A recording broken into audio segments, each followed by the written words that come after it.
Hey everybody, welcome to One Up to Nerd. My name is Frankie. And I'm Kevin.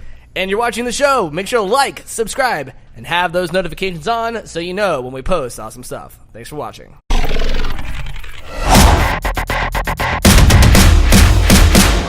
Industry stuff happening. Yeah, huge split.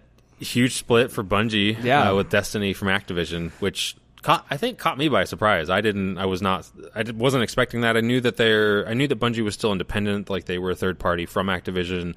But that was pretty big news. Okay, so what do you think happens next for both of them? Okay, They had to have been a reason why maybe not a reason specifically from a content standpoint or an IP standpoint, or maybe what there was like are they trying? I think Bungie gets back their control, their creative control of their game. I think it's now 2019. They no longer really need a publisher, and that's a trend that I think you're seeing in a lot of indie game developers. Like there's so many platforms. The fact that Epic came out with their store so kind of abruptly and sort of made a big splash in terms of like it doesn't take 33% of a game developer's profits to publish a game anymore. Like they're only charging 20%, which is a pretty big deal. So I think Bungie's going to be able to do what they want. They're not going to have a publisher sort of breathing down their neck, setting like financial targets. They're going to be able to run their business how they want to run it, and hopefully that means great things for gamers. Because when you get into these larger companies, there's a lot more at risk, and they have publicly traded, so they have stakeholder shareholders to please. Bungie doesn't necessarily have that in a public sense, so I think it's going to be great for them. Destiny. When was the last time you played Destiny? I played Destiny right before Destiny 2 came out. Okay. Didn't end up picking up Destiny 2, but I think also from Activision's perspective, Destiny wasn't the success that they wanted it to be. Okay. Do you attribute the split to Destiny? I think it was Activision. They have enough going on with all the games that they're making. Call of Duty, they've got all the Blizzard games. Like, there's enough happening within Activision that losing Destiny probably isn't that big of a deal for them. I'm surprised that Blizzard isn't in sort of the not conversation, but like another developer that would split from Activision. They can. Also. Activision Blizzard is the parent company. Oh, so okay. that is one company. Blizzard is owned by that parent company, whereas Bungie was a third party. Like they had a licensing agreement and some sort of agreement to publish games for Bungie, but they didn't own Bungie. Right. Yeah. Okay. And that's I think similar to Respawn, which did Titanfall, and those are the dudes that founded did Call of Duty.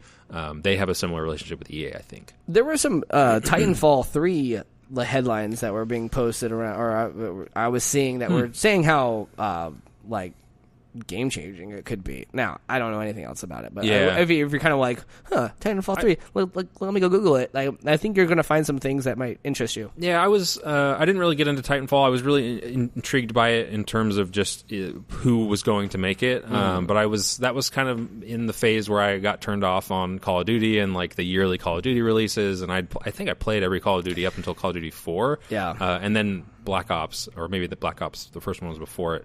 And I just kind of got over it, and it just felt... You got over both, Call of Duty and... Titanfall was so similar looking in gameplay to me of Call of Duty, and I was just really? like, yeah, like, it's you had mech. the mech. Well, that was like a special call-in. You weren't in the mech all the time. Oh, no? I didn't play. Yeah, and then the cool thing about Titanfall was like the parkour jetpacks and the ability to kind of like run on the walls and jump up and do things, and that was neat, but like... wasn't enough to get me into that gameplay. Okay. But I started playing Black Ops 4 over the break, and I've put a ton of hours into that. Really? It's specifically the the Blackout game mode, which is the Battle Royale Fortnite style gameplay.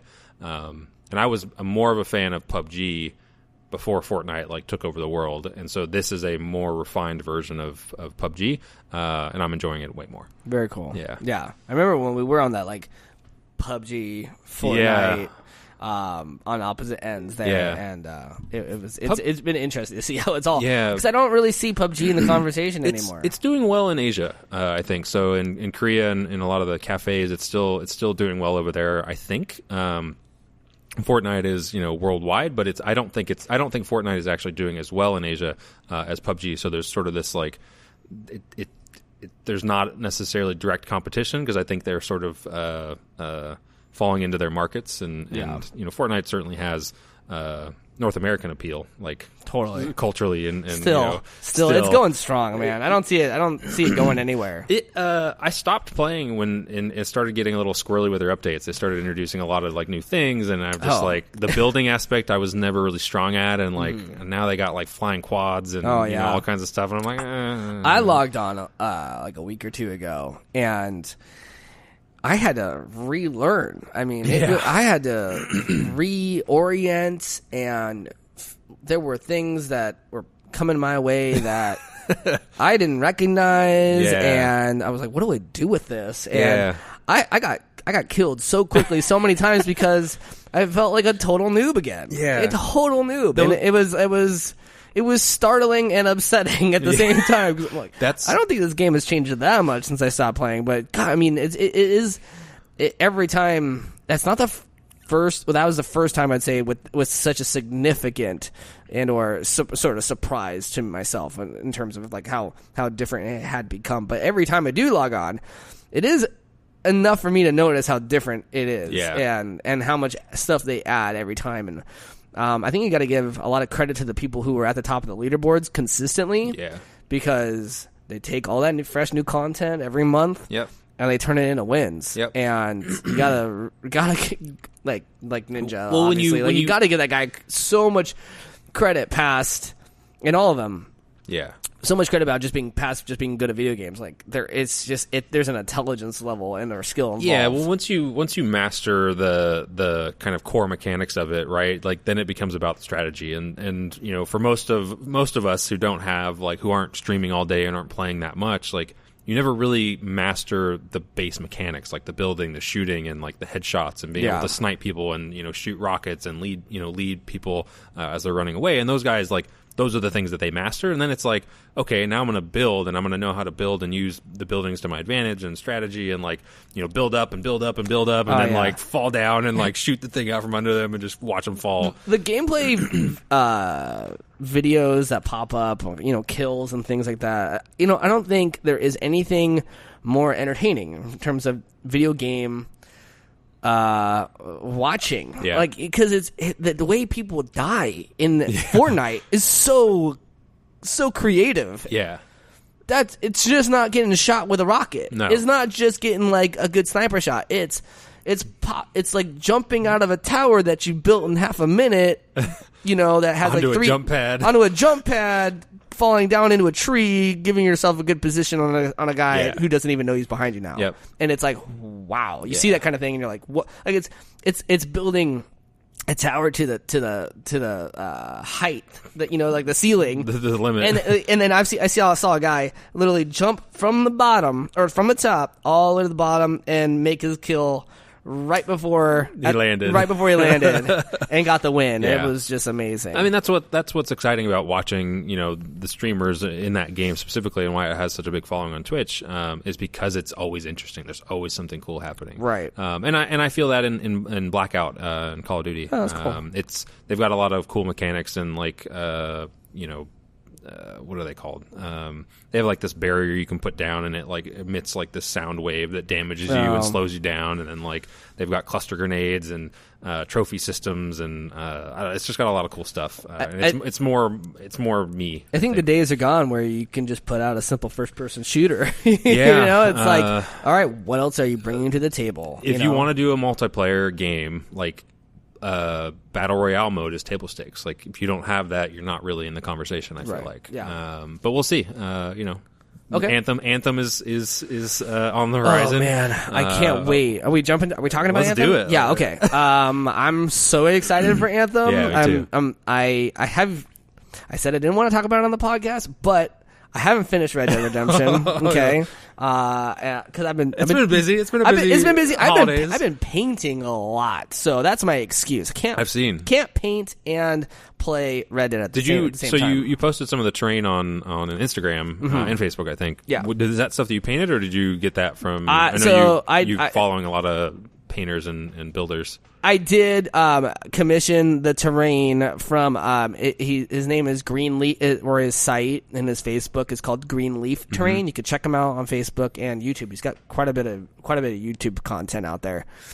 He's based out of Canada. Although I do not think he's going to be continuing to do terrain. Oh wow! So this is like a limited edition. I probably got one of the last big projects that he did. That's cool. And he has been the main terrain maker for Mini Wargaming, which is also based out of Canada. And they are the go-to, one of the leaders. Yeah, they're the leaders on battle reports, 40K battle reports. But anyways, so I haven't finished Red Dead the campaign. I'm at the end. I'm on chapter 6. Yeah. So it's almost done.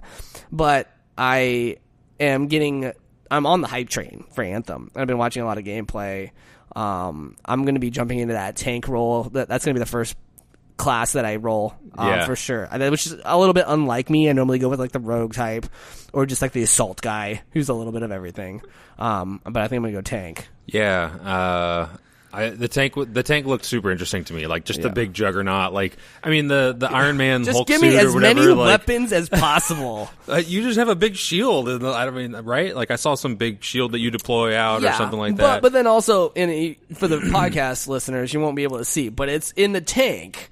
It's, when you like those targets light up in the distance, and then it's like Iron Man, like right, and all the missiles, they just shoot out and they hit every target, and it just looks like a napalm just blew the wall out. That every time I see that, I'm like, I just started drooling.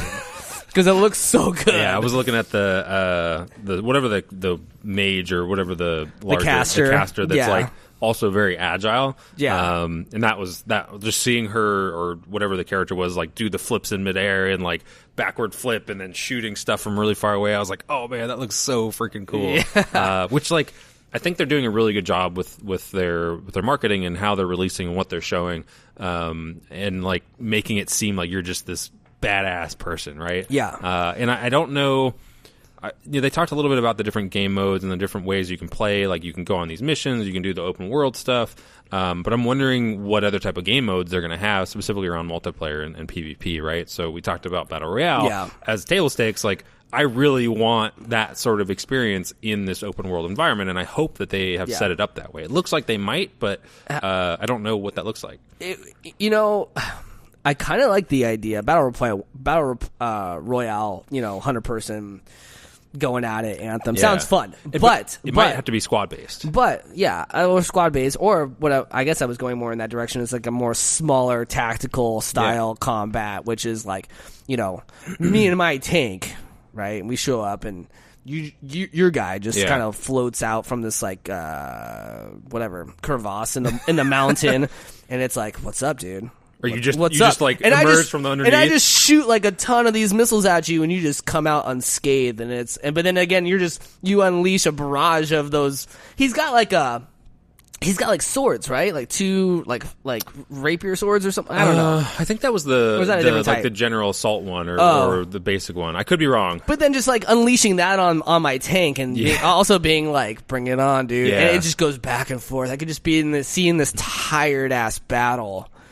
The balance, I can imagine the gameplay balance on that being pretty challenging. Like, when you've got a tank character like that, you've got a lot of armor, you've got a lot of health, and then like when you're the little assassin looking character, you don't. So like you really got to stay away. Sure. And depending on the movement speeds and the acceleration rate of the tank, like it's still moving, but is it going as fast? So it could be death by a thousand needles. I like that one. But like in Blackout in Call of Duty, you've got solo and duo, which I think is what you have. Or do you also have squads in? You have Fortnite? squad, you have duo, okay. you have single. Squad is super fun, like being on comms and talking and like coordinating. I tell you, one of the different game modes, and this might let people know how long it's been since I've played Fortnite, because I don't know if this is new or not, but it was, I believe, 50 on 50. Yeah. And it was first team to 100 kills. so it was just a respawn. You just kill and respawn. That's like a deathmatch, team deathmatch. Yeah, it was team deathmatch. Yeah, which I mean, I'm like, I'm trying to, like, maybe 10 minutes into it, I'm thinking to myself, oh, it's team deathmatch. Oh, it's first person. Okay, this is different. Okay, go. And then, but at first I died, and then I was like, wait, what? I'm alive again. Like, I respawn. What's going on? And then it kind of dawned on me over time. There's a new. So the cool thing about like multiplayer games like Fortnite and Call of Duty and PUBG is the maps. They can create new maps and they can create new game modes relatively easy, and they can release them and they can test them. They can see what works and see what doesn't. And that's there's a new blackout mode that is where if there's one of your squad remaining, when the storm comes through, as long as there's one remaining, everybody will respawn when it resets. So it's kind of like it's like a hold on. Yeah. Well, then, like, what happens is you get into the smaller and smaller, remaining area to fight in. You've got more people, so it's going to be more chaotic and more like stuff happening. I don't know. I haven't played it yet. I find myself being that guy. Like, I'd be that guy. Like everyone, the rest of my team. Hold on. Everybody gets the respawn. I hang on. Woohoo! Frankie, good job. And then I get sniped right after that. And then the rest of the team goes on to win. And that would literally be me. You would respawn every time. Oh. Yeah, so like every time it gets smaller, it like stops. I thought it was like a last chance. And No. So like, interesting. you would get down to the storm would come down to whatever the area is, and it's like another minute before it collapses again. If the whole team dies, then you're out. Yeah. Oh, interesting. But I'm telling you that if my scenario were the case, that's exactly what would happen. But as long as in the squad modes, as long as you are sticking around and spectating your squad mate, like you still get credit if they win. Oh, okay. You don't like lose credit unless you leave. Then it's like then you give up your points. Yeah. But, so Anthem's coming out. That looks I think fun. they're doing a beta at the end of this month. And then like if you pre-order, you get it a week before the open beta. So it's coming up. I gotta pre-order it. February 22nd. I'm not gonna pre-order it. No. I'm very anti pre-order. Okay. Game releases. I pre-ordered Red Dead. I pre-ordered Assassin's Creed. I didn't. They were both great. Yeah. Red Dead's great. Yeah. Assassin's Creed's good. It was a lot of fun. You played Assassin's Creed? Yeah. Odyssey? Not that. I haven't gotten as far. Unity. As You played Unity. No, Odyssey. I don't remember you playing Odyssey. Well, we can re-roll the tape. Okay, maybe. Ready? And roll it. Nah, just kidding.